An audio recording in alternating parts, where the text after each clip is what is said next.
Hello, my fellow writers and book lovers. Today, I am doing a very special video.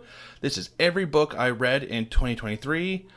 Well, I say every book, but this is every book minus all the Stephen Kings that I read, because those are going to go on a completely different list once I've gone through all of his books, as well as my annual reading of Hogfather, because, well, it's Hogfather. It's an A+ book. So, yeah, we're going to go through all the non-Stephen King and non-Terry Pratchett works that I have read this year. We're going to be starting in the F category. Why starting in the F and not just go in order of year? Because that is complicated, and I just don't want to do it that way. This is my list, and I'm going to do it my way. Oh, I should also note that just because I have something listed as, say, F, I'm not going to go as far as to say that they're a bad book. I will, however, say that the book did not speak to me. The book was just not for me. I didn't enjoy it. So, if a book that you really enjoyed was put in D or F or even C-, and you're like, well, what the hell? This isn't a bad book. It's honestly just my opinion. So, without any further ado, let's start with this. And at the top of F, I'm gonna go with The Time Machine. I just thought it was boring. Like, it was honestly, yeah, just boring. After that, The Ferguson Rifle, by Louis L'Amour. I honestly don't even really remember this book at all. I do not remember what happened in it at all. I know I read it, or listened to it via audiobook. Could I tell you anything about it? Nope, not even a little bit. I do remember that it doesn't actually have much to do with the rifle in and of itself, but that's as far as that one goes. Next up, 23 Things They Don't Tell You About Capitalism. When I got this book, I expected it to be a book that goes through the bits about capitalism that are flawed. Instead, it was just kind of a pro-capitalist, here's how you skirt the system sort of thing, and I really did not much care for that. Next up, Turn of the Screw. Again, this one was just kind of boring. Like, the kids were not scary, the ghosts were not scary, the house was not scary, and the governess really didn't bring much to the book. I just didn't get why this is considered to be such a great horror story. So, yeah, this one was just kind of dry. And now we're going to go into the last two that I have as Fs. Coming up next, for the second worst book that I've read this year, is Wuthering Heights by Emily Bronte.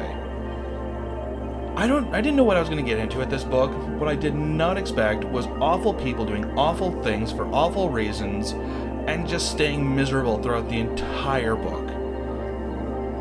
Okay, and now the worst book of this year. This is a book that I genuinely did not just not like, but I felt actually insulted for this book having wasted my time. I hate this book. I will never recommend it to people. In fact, I will recommend people not pick this book up ever. A Confederacy of Dunces. This book is terrible. The character of Ignatius is just awful. He is the most hateful, lazy person that I have ever read. It's like going through an entire novel following a neckbeard, except worse somehow. I have a full review on my Goodreads as to why I hate this book. I might do a full video on why this book is just awful. And yes, I do know about the author's history, and it's really sad, and I think had he lived to see the book's publication, he could have become a better writer, maybe done a little bit more with it, I don't know. But tragic past and tragic happenings does not mean that I'm going to give a book a pass if I just don't like it. Alright, so that's the F. F's. Not a lot, if I'm being perfectly honest. So, next up, Metamorphosis and Other Stories. I'm sorry, Kafka's writing style just does not speak to me. I wasn't insulted by it. I didn't hate it. I didn't find it was entirely boring, but it just didn't speak to me. After that, In the Heat of the Night. I loved the movie, but for some reason I don't know. I think I expected the book to have more toward the mystery as to who the dead person was, why he was there, and just have more of the investigation go on. Like, as a study on racism in the Deep South in the 1960s, this book is A+ all the way. But it's also a mystery, and I expected there to be more mystery to it. And I don't know. I think D might be a little low, if I'm being perfectly honest. Ball by Robert McCammon. This was his very first book, and it shows. So, I've never been shy of stating this, but Swan Song is my favorite book of all time. I love that book. It is so good, so well written. It almost surprises me that this was written by the same person. But we all start somewhere. It's not a good book. I did not care for this one at all. Moving on. The Road by Cormac McCarthy. This one might be a bit of a hot take because I know how popular The Road is. And like a lot of these that are in the low tiers, I just thought it was boring. It was a lot of walking. It was a lot of the man telling the boy just random things. It just wasn't for me. I think that's really what it comes down to. And finally, at the tail end of D, Dune.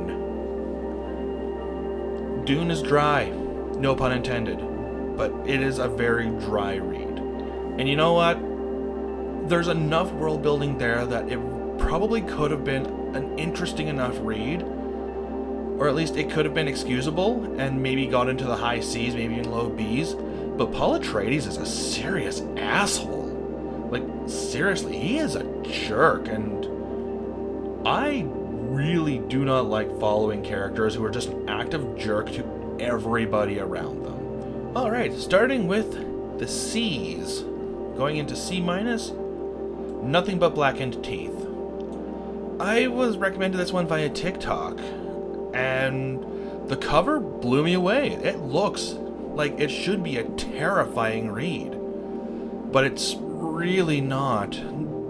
The monsters don't really do much of anything. They kind of leave it up to the humans to do a lot of the horror aspects, and it really just did not work for me. I don't know, maybe it's because the characters were all very annoying, and there just really wasn't any of them that I particularly liked, so I Have No Mouth and I Must Scream. Harlan Ellison is an author that I have been wanting to read for such a long time. And I got a 3-pack for Audible. And I'm not going to lie. I kind of expected more. Or I expected better. I don't know. It was really touch and go or give and take with Harlan Ellison for a lot of the stuff that I read, and nothing really went past the C tier for me, and that was kind of disappointing. There are some really good short stories, don't get me wrong, but they're kind of held back by the ones that are really dull and dry, and this one just really did not blow me away by any means. Dragon Teeth by Michael Crichton, the latest release, and I can see why this one wasn't released while he was alive. Again, this one's just boring. Don't get me wrong, I really appreciated the historical aspect of this with the two rival paleontologists, and me being a dinosaur person to begin with, or that doesn't mean the story is captivating. because it's really not. It really didn't do anything to grab me, and that's kind of unfortunate. And at the bottom of C plus or C minus, the Amityville Horror. I wanted to like this one. I really did. I came into this book really excited. But it spends so much time insisting that the accounts of what you're about to go through, it's real. This actually happened. You believe me, right? You believe me, right? This story is real. This really happened. And that's kind of the impression I got throughout the entirety of the book, and that was really unfortunate because it gave me the impression that I'm supposed to believe something just on blind faith, and that is not how I function. That's not how I do things, and I don't know. The Amityville Horror just really kind of sucked. Next up, this one's also going to piss off the Cormac McCarthy fans. No Country for Old Men at the top of C. I don't know, this one was kind of entertaining. It had some dry spots to it that really did not pull me in, but there are some really cool aspects to it. Like, Shigar was kind of awesome. Actually, the whole cat and mouse chase between Shigar and the main character was really fun, and had it just been those two characters, I probably would have been more into it. Raven's Peace. This is another one that, I don't know, it just didn't grab me. I'm not going to go as far as to say that it was boring. It just didn't grab me. And it's unfortunate because I really wanted it to. 2001, A Space Odyssey. This is another one that's probably going to be a bit of a hot take. It's boring. There is so much talking in it. There is which is ironic given that the movie has like so little talking. It might just be the writing style. It might be because I already had a preconceived notion that I already did not like the movie. So I was already going, well, this one probably isn't going to be for me anyway, but I'll give it a go. And while the ape aspect was really interesting and kind of fun, once it got to the space part, it just kind of really slowed down and got kind of dry and boring. From the Land of Fear, another Harlan Ellison. This one had better short stories to it. Not great short stories, but better. I mean, okay, there are some that were kind of pretty good, but not blow me away kind of short stories. But anyway, C+. Smash and Grab. I know exactly why this one is not A-, because this one had all the potential of being something that I was really into, but there's a lot of sex in it, and that's not really what I'm about. Like, having a couple sex scenes here and there, especially short sex scenes in a book, totally fine. I was not expecting long sex scenes. This one had a lot of potential of being something that I really was into, and then, yeah, it became erotica, and it lost me there. Brand New Cherry Flavor. I loved the TV series on Netflix. It's so much fun. And unfortunately, the show is where all the imagination went. This one is another book that has a lot of sex to it. It's a book that has some aspects of revenge, but it seems mostly to be the main character of Lisa being up against Boro, and it's just a whole thing. Second Chance at Eden by Peter F. Hamilton. I got this one mostly for Sony's Edge, and Sony's Edge was amazing, fantastic short story. The rest of the short stories did not really hit me. Oh, Memories Legion. So I am a huge fan of The Expanse. It is my favorite sci-fi series of all time. The novellas, I'm glad they're all in one book, so I was able to go through them. But with that said, some of those novellas I felt really just didn't expand much on anything. And finally, ending C, is Frankenstein. This book could have been A-, or even A. But we got, like, no scenes of Frankenstein actually putting the monster together. He's learning, monster time. Like, it's just bang, bang, bang, and then other things happen, and then a few more other things happen, and there's some really dry spells here and there. Good book. Not great, but good. Alright, we're getting into B's now. These are the books that actually started to impress me. These are the books that I genuinely found enjoyable. So, that's it. I'm not going to spend a lot of time explaining them, because if it's good, it's good. I don't really feel I need to explain them. And going in at B-, China Rich Girlfriend. Honestly, the whole trilogy is just fantastic. This one, the second book of the trilogy, is the weakest one, and even then, the top of B-, not a bad place to be. I was actually wrong. There is a Harlan Ellison in the B's, Pain, God, and Other Delusions. This one was really fun. This one actually had some pretty good short stories to it. And given that the most famous one that he's done, I Have No Mouth and I Must Scream, is at C-, having one at B- is impressive. The Andromeda Strain. Not what I expected. In some ways better, in some ways not as good. But I actually had a good time with this one. Now, this one actually surprised me a little bit. I got the two books because they were free on Audible. And this first one up is the Iliad. Actually pretty good, pretty interesting. Again, dry, but interesting. There was enough there to keep me going, and that's saying something. Disjointed. This is actually from a debut author from actually just last month.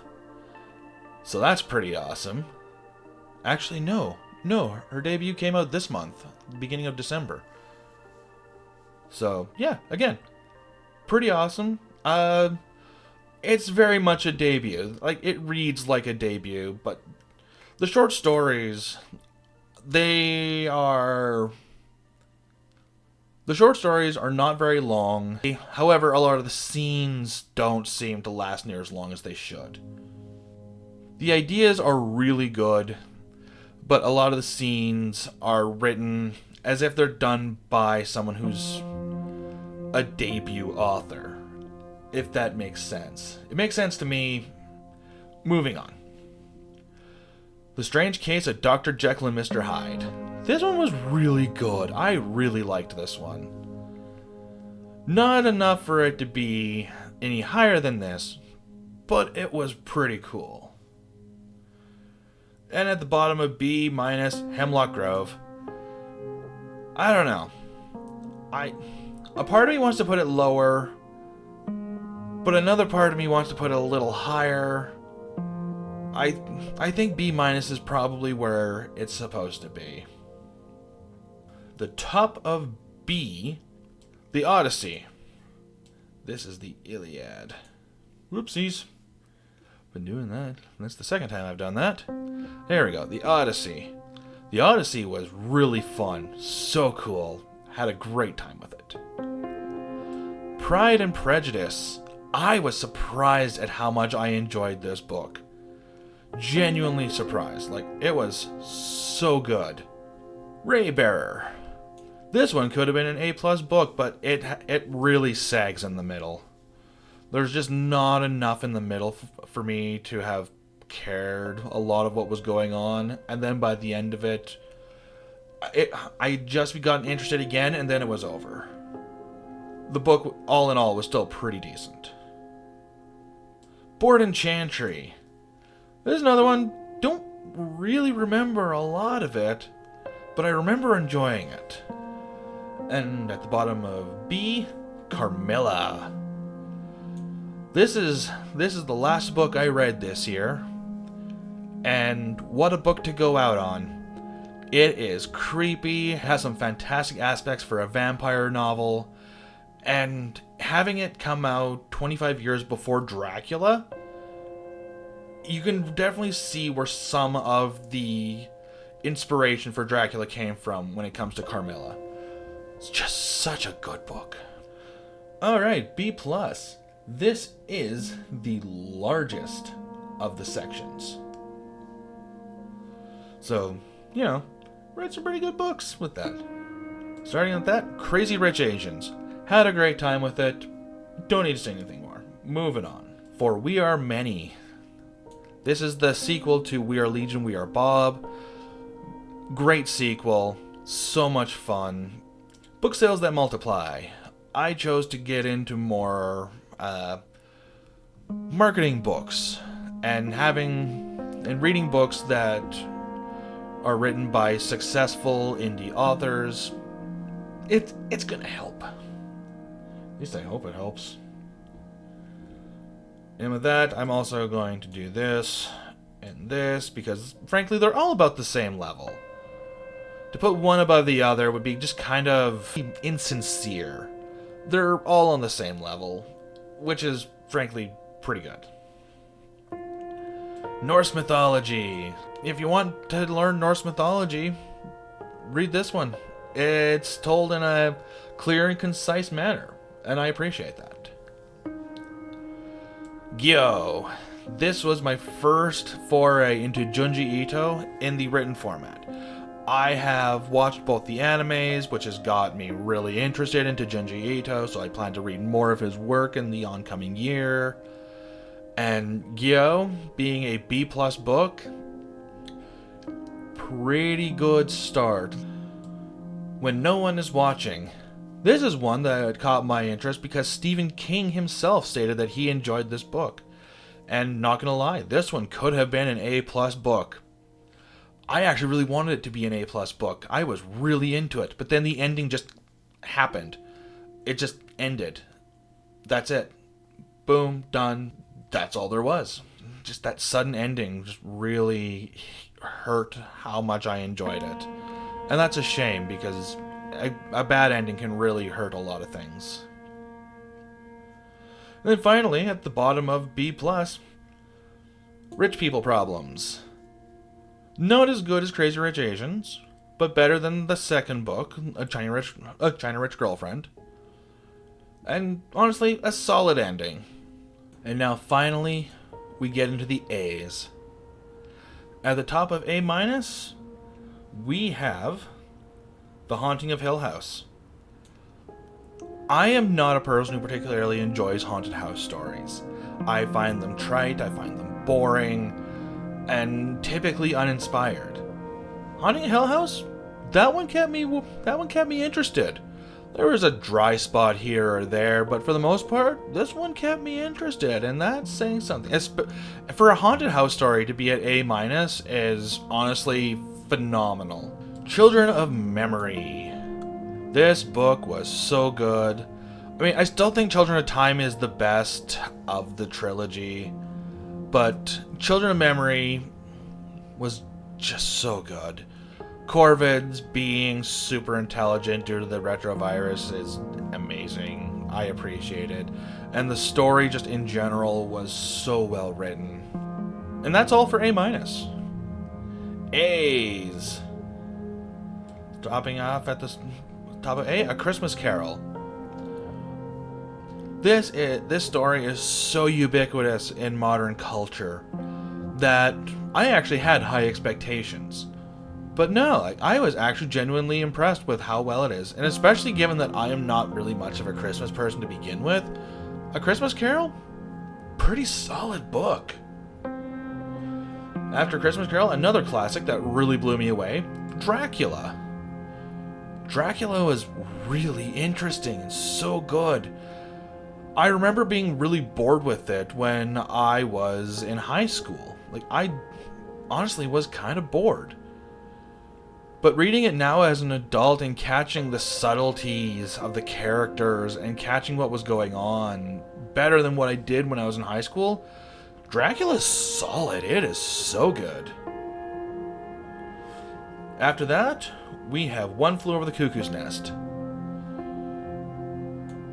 This is a solid book. Oops.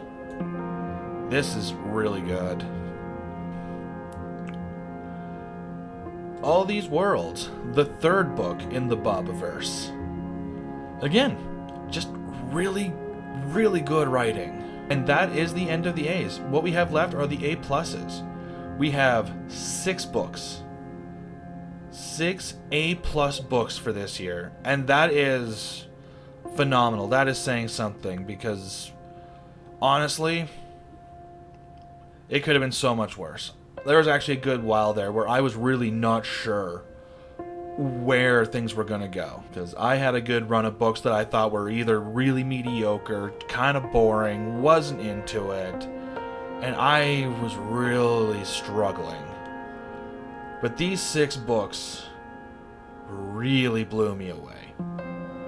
And to be perfectly honest, I can't put them in any specific order, because I loved all 6 of them in their own specific ways. To put any one of these books above any of the others would be disingenuous in its own way. So these books are in no particular order. So I just want to put that right here out and now. I Want to Eat Your Pancreas. Yeah, I know how that title sounds. It was actually what got me interested in the book, was the title. And if you want a good cry, read this one. Oh my god. It's heartbreaking. We Are Legion, We Are Bob. So good. So funny. This book will kill you. So, I came to know this book via the No Sleep podcast. And let me tell you, it is terrifying. It is creepy. It is just enough of a slow burn to keep you interested, while continuing to give you clues and to give you short, interesting aspects of the story and the characters. People die. Main character loses bits of her body, all because of a witch, and stories and the internet, and this is a creepy book. This is terrifying, and I am really sad that it's only available on Kindle. I would love a paperback copy of this book. I would love it. It would be one that I read over and over and over again, because it is that creepy and cool. Anne of Green Gables. I'm Canadian. I've known about Anne of Green Gables for years and years, but, you know, I grew up a boy. I grew up going, I don't want to read girl stuff, or I don't want to watch a movie about girls and growing up and stuff like that. But you know what? This one was so charming. Like, the character of Anne Shirley was so sweet, and she's so charming that I can't help but love it. Bullet Train. I came to know this book through the movie. I loved the movie. I listened to the book by Audible, and I loved the book. And finally, Heaven's River, the latest of the Bobaverse books. And it's also the longest of the Bobaverse books, and yeah, this one's really good. So anyway, that's how I'm ranking these books. Let me know if you would have these books anywhere else. Like, these were my initial impressions. These were my initial opinions. I am more than open to hearing counter arguments. Like, if you thought Ball was a fantastic book and should be up in the B's or the A's, I'd love to hear why. I'd love to, you know what? No. I'm gonna bring this up to B. In the Heat of the Night it's It's a B-level book. It's good. It's really good. I just felt disappointed by the lack of mystery there. I don't think anything else needs to change. But anyway, that's all I got for you. So be sure to like, share, comment, subscribe, all that fun YouTube-y stuff. And as per usual, keep on writing and keep on reading.